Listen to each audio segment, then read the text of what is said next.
उधर राजा भी पूरी रात सोया नहीं था। उसे बस इंतजार था तो सुबह का। जैसे ही सुबह हुई, राजा बेसब्री से भागा भागा राजकुमारी के कक्ष में आया। जब उसने बिल्कुल सही सलामत अपनी बेटी को बैठे और बात करते पाया तो उसकी खुशी का ठिकाना न रहा। आंखों में अश्रु लिए राजा ने तुरंत अपनी लाडली बेटी को गले लगा लिया। भरे हृदय से राजा ने हाथ जोड़कर लखन का शुक्रिया अदा किया और अपनी शर्त के अनुसार राजकुमारी चंद्रकला का विवाह लखन के साथ कर दिया। जब राजा ने लखन को अपना आधा राज्यपाट देना चाहा तो लखन ने राज्य लेने से साफ मना कर दिया। ऐसा स्वाभिमानी दामाद पाकर राजा चंद्रसेन खुशी से फूला नहीं समाया। उसने खुशी खुशी बहुत सारा धन देकर अपनी बेटी चंद्रकला को लखन के साथ विदा कर दिया। जब राजकुमारी चंद्रकला को ले लखन अपने राज्य उज्जैन नगरी पहुंचा तो उसकी भाभी समेत पूरे परिवार ने उन दोनों का हार्दिक स्वागत किया। लखन खुशी खुशी अपनी नवविवाहिता पत्नी राजकुमारी चंद्रकला के साथ रहने लगा। कुछ ही दिन बाद उज्जैन नगर में एक भव्य समारोह था जिसमें राजकुमारी चंद्रकला भी अपनी भाभी के साथ समारोह देखने गई हुई थी। तभी मेले में दूसरी तरफ से दैत्य दंभिकासुर ने प्रस्थान किया। इतने बड़े दानव को देख समारोह में हड़कंप मच गया।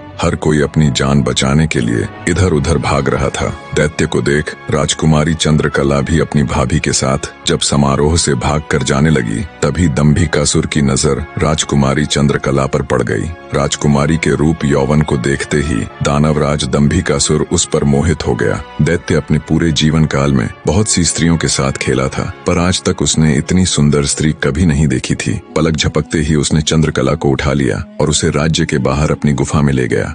राजकुमारी चंद्रकला का रो रो कर बुरा हाल था। उस बेचारी की तो किस्मत ही खोटी थी। कितने सालों तक वो उस नाग के चंगुल में फंसी रही। कुछ ही दिन पहले नाग से आजाद हुई थी। सोचा अब जिंदगी अच्छे से गुजरेगी, पर अब दैत्य दंभिकासुर ने उसे अपनी गुफा में ला पटका। न तो उसके आंसू रुकने का नाम ले रहे थे और न वो किस्मत को कोसने से।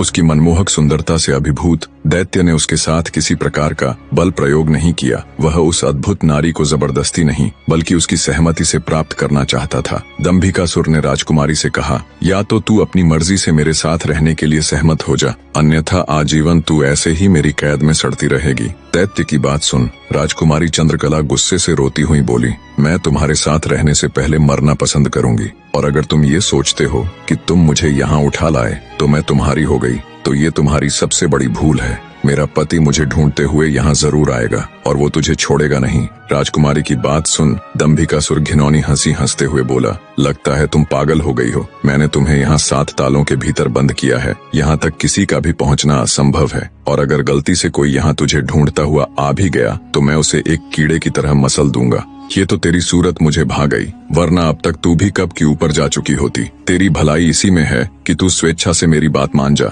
वरना अंजाम